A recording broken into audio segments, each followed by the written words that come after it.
Hello Aries and welcome to Truth Well Told Tarot. This is Andrea and I'm here to do your first half of October 2025, the unexpected reading for the sign of Aries. Sun, Moon, Rising and Venus, so I hope you're well.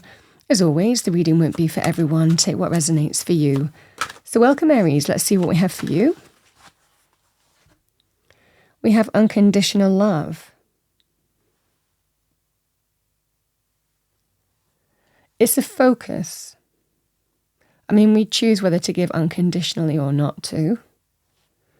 Let's see what we have for you as an angel message. What do we have for Aries? Thank you, angel spirits, guides, message for Aries. We have number 38, positive thoughts. The angels are advising you to focus on solutions instead of problems.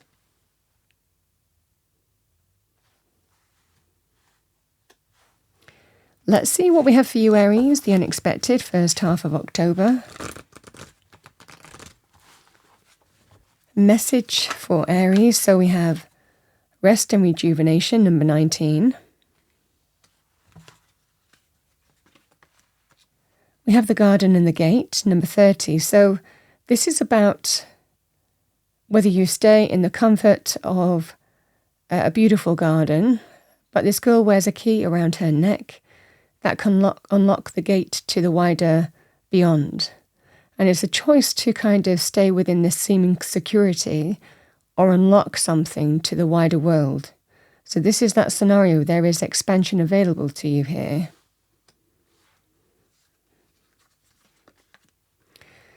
We have all tied up though, stuck energy. So let's see what we have for you. What do we have for our lovely Aries? Angel Spirits Guides, message for Aries. First half of October, the unexpected.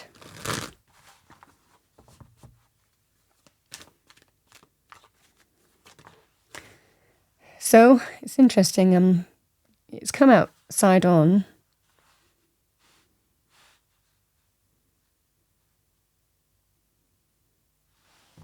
We have the Fool. The Two of Swords. We have the Death card. Bottom of the deck. We have the Eight of Wands.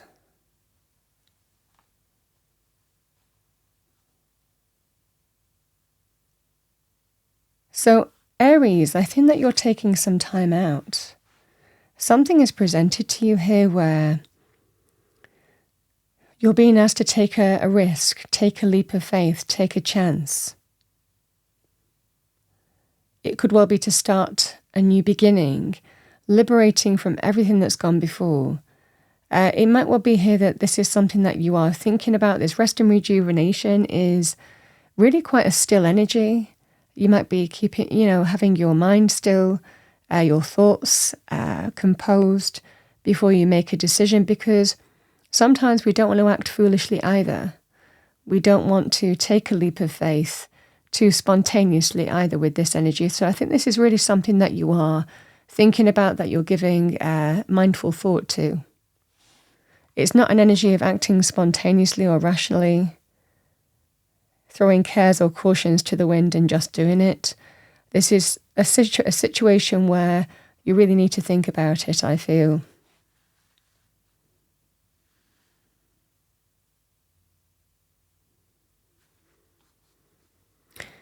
The Two of Swords and the garden and the gate, because there is that sense of comfort zone and an opportunity to unlock something to the wider beyond. You hold the key. But with the Two of Swords, it can be about needing to face something that's difficult to face. It can be about difficult decisions and difficult choices and knowing that it's time to face something that needs to be faced and addressed. I feel that there is some self-preservation, self-protection energy here, Aries, where there's an opportunity to throw caution to the wind and just take a leap of faith and even moving beyond, just doing it anyway, regardless of your limiting thought patterns here at this moment in time. But something might be also keeping you stuck in this energy, because we do have this energy of all tied up. I think that you're facing some kind of crossroads here. And the question is, would I be foolish? Do I just throw caution to the wind and do it? Start this kind of like new path? Or am I better staying where I am feeling secure and comfortable? There could well be reasons for this. You decide whether you unlock that gate or not. Because the Eight of Wands can be communication, conversations happening. It can be linked with travel as well. But this can be sometimes out of the blue. An opportunity to move forward. But there is a feeling here, Aries. You might be deciding not to do that and ending something. The Death card is endings, but transformation that comes with that. Out with the old, in with the new. This just feels that sense of being open to not move forward on a path that you don't want to move forward on anymore. It could well be accepting some kind of ending or draw the line under a situation in order to welcome new energies in. Because this is somebody who isn't just going to throw caution to the wind, and it feels like again, and just take that leap of faith and take that chance. I feel for a lot of you here that if this is to do with a relationship and that kind of unconditional love, you're not giving in the same way that you have done before, because you might be wiser for an experience. And where you might have just moved forward really quickly on this, I feel that you're not doing now. Where there could well be conversations, communications going on here, Aries, where you wanted to move forward before in a relationship and you might have given chances before. This is just that sense of no and kind of finding closure or bringing something to an end because you feel it's time to bring something to an end. There's a lot of stuck energy here, but I feel that it's stuck for a reason. You hold the key here, but this feels like you're not ready to unlock or open that gate to a person. It could well be in love romance, especially with this unconditional love, because you're no fool. You're no fool. That's why the card I feel came out this way, because it can also be about resisting, sometimes resisting the impulse to just do it. And I certainly feel in this scenario here that whatever is presented to you here, you're not doing it. This is stuck energy, but it feels stuck energy for a reason. And it's likely because of history or what's led to this point here. Self-love first and foremost, again, if this is the case. Now, you could translate this in other areas here, Aries. There could well be something that you might be deciding to really move forward on. For example, if this was to do with the money or spending money in some way, but you might feel it costs you in some way, because there is that kind of comfort energy with the garden and the gate in terms of where you are. And to unlock the gate to the wider beyond, it might well be that it might cost you. In terms of that comfort and security, it's a kind of risk energy, or to do the thing that you want to do and just do it regardless of limiting patterns of thoughts, behaviors. I'm just doing it anyway. This can be a scenario here where you're choosing not to because it's not the right thing to do, and you're not acting foolishly. You might be wiser through experience in some way.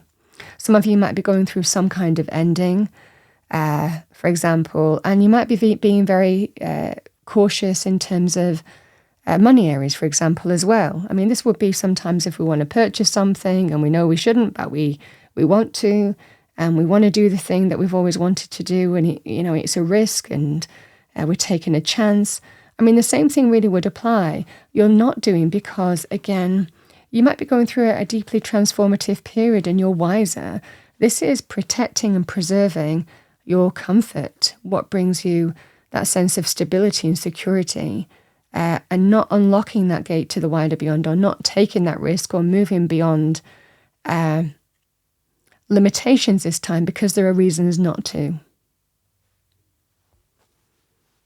Regardless of how much you might want to do it. So this can be about resisting acting on impulse as well.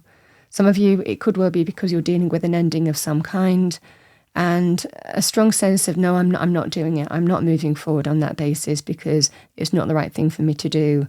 I want to protect my security and stability and the things that matter would be the energy here as well. Sometimes there are reasons for that, like I said.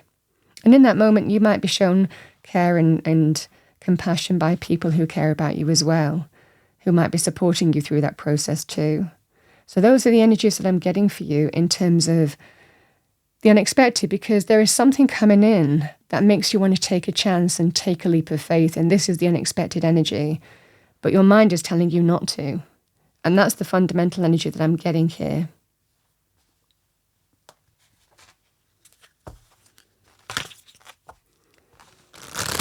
All right, let's see what we have for you. What do we have for our lovely Aries?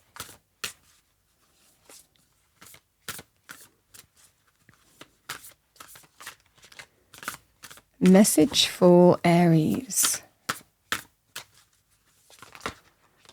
So I've got a few cards that have come out, but we go with them. So we have number 36, study. Let my mind be clear and strong. Let me study well and long. You could be studying the situation, giving yourself that space and time, but it can also be very positive in terms of educational courses too. We have number 26, true love come to me. True love shall come to me, as I do will, so mote it be. But it feels like in this case, you're not moving forward on something because you're no fool if that's the case in terms of love. You kind of know what you want, and it feels like whatever this is, it doesn't feel like it's it. You want something that's more unconditional.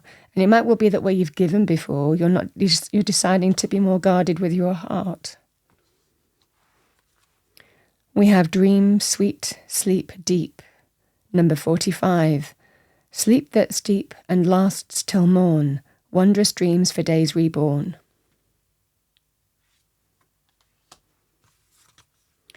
We have magical powers. Number 24. I weave and clear, I cast and know. Magic's secrets to me now show. This is manifesting, having an opportunity to manifest likely what you do want. And we have number 40, psychic protection.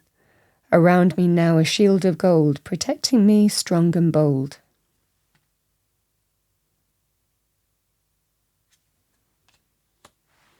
All right, Aries, those are your messages. Let's see what we have for you as a final message from the universe. Sorry, these cards are a little bit slippy. What do we have for Aries? Message from the universe for Aries. Thank you to finish off this reading. Thank you. What's meant for you, what's meant to be yours is already making its way to you.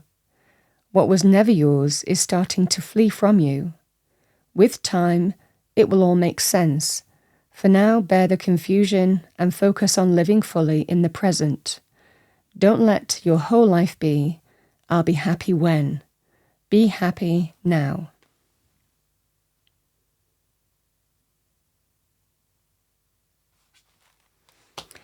Aries, that's what I have for you for your unexpected reading for the first half of October. I hope you enjoyed your reading. If you did, please do like, share and subscribe. I wish you a wonderful first half and I'll see you next time.